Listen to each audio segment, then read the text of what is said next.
gentle Roman. Peace! Let us hear him. Friends, Romans, countrymen, lend me your ears. I come to bury Caesar, not to praise him. The evil that men do lives after them. The good is often interred with their bones. So let it be with Caesar.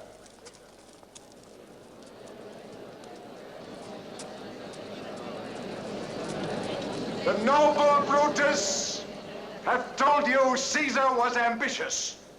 If it was so, it was a grievous fault. And grievously hath Caesar answered it. Here, under leave of Brutus and the rest, for Brutus is an honorable man. Aye. So are they all honorable men. Come I to speak in Caesar's funeral.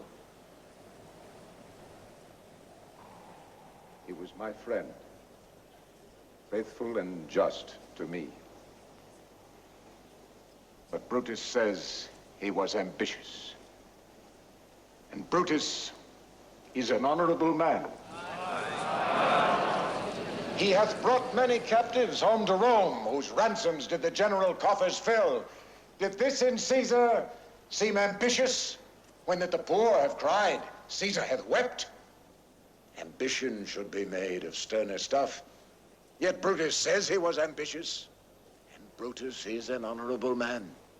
You all did see that on the Lupercal I thrice presented him a kingly crown which he did thrice refuse.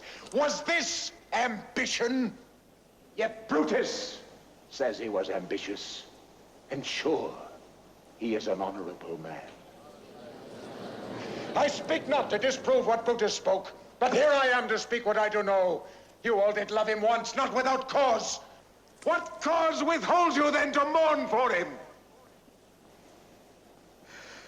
Judgment, thou art fled to brutish beasts, and men have lost their reason.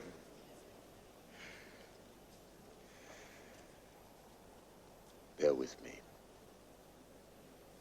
My heart is there with Caesar, and I must pause till it come back to me.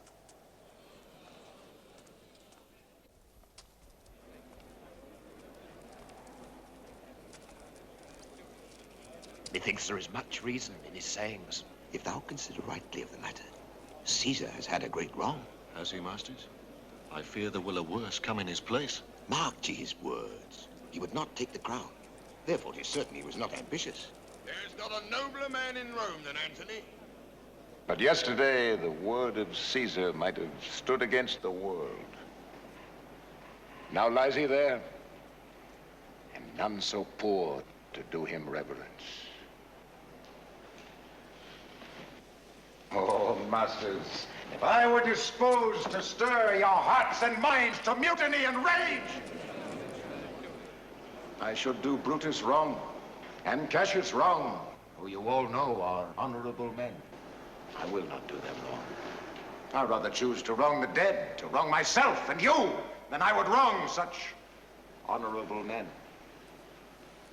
But here's a parchment with the seal of Caesar. I found it in his closet.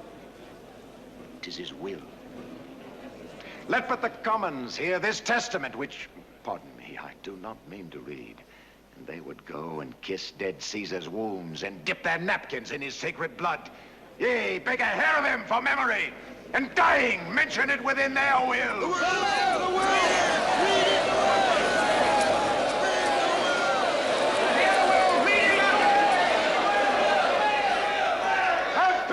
Gentle friends, I must not read it. It is not meet you know how Caesar loved you. You were not wood, you were not stones, but men. And being men, hearing the will of Caesar, it will inflame you, it will make you mad. 'Tis good you know not that you are his heirs. For if you should, oh, what would come of it? No, patient. Will you stay a while? I have overshot myself to tell you of it. I fear I wrong the honorable men whose daggers have stabbed Caesar. I do fear it. They were traitors.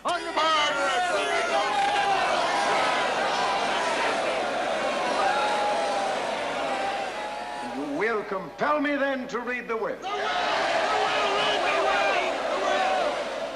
a ring about the corpse of Caesar and let me show you him that made the will. Shall I descend, and will you give me leave? Come down!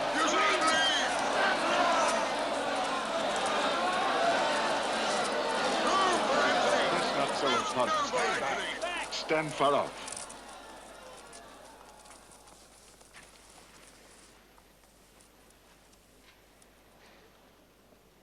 You all do know this mantle. I remember the first time ever Caesar put it on. It was on a summer's evening in his tent. That day he overcame the nervii. Look, in this place ran Cassius' dagger through. Oh, see what a rent the envious Casca made. Through here, the well-beloved Brutus stabbed. And as he plucked his cursed steel away, mark of the blood of Caesar followed it. For Brutus, as you know, was Caesar's angel. Judge, oh ye gods, how dearly Caesar loved him. For this was the most unkindest cut of all. For when the noble Caesar saw him stab, ingratitude, more strong than traitor's arms, quite vanquished him. Then burst his mighty heart, and in his mantle muffling up his face, even at the base of Pompey's statue, which all the while ran blood, great Caesar fell. Oh, what a fall was there, my countrymen. And I and you and all of us fell down, whilst bloody treason flourished over us. Kind soul, what? Weep you when you but behold our Caesar's vesture wounded? Look here! Here is himself, marred as you see with traitors. Oh, piteous spectacle. Oh, noble Caesar! Say, countrymen! Good friends! Sweet friends! Let me not stir you up to such a sudden flood of mutiny. They that have done this deed are honorable. What private griefs they have, alas, I know not, that made them do it. They are wise and honorable, and will no doubt with reasons answer you. I come not, friends, to steal away your hearts. I am no orator, as Brutus is, but as you know me all, a plain, blunt man that love my friend, and that they know full well that gave me public leave to speak of him. For I have neither wit, nor words, nor power of speech to stir men's blood. I only speak right on. I tell you that which you yourselves do know. Show you sweet Caesar's wounds, poor, dumb mouths, and bid them speak for me. But were I Brutus, and Brutus Antony, were an Antony would ruffle up your spirits and put a tongue in every wound of Caesar's that should move the stones of Rome to rise and mutiny! Yet hear me, countrymen! Yet hear me speak! Why, friends, you go to do you know not what. Wherein hath Caesar thus deserved your love? Alas, you know not. I must tell you then. You have forgot the will I told you of. Here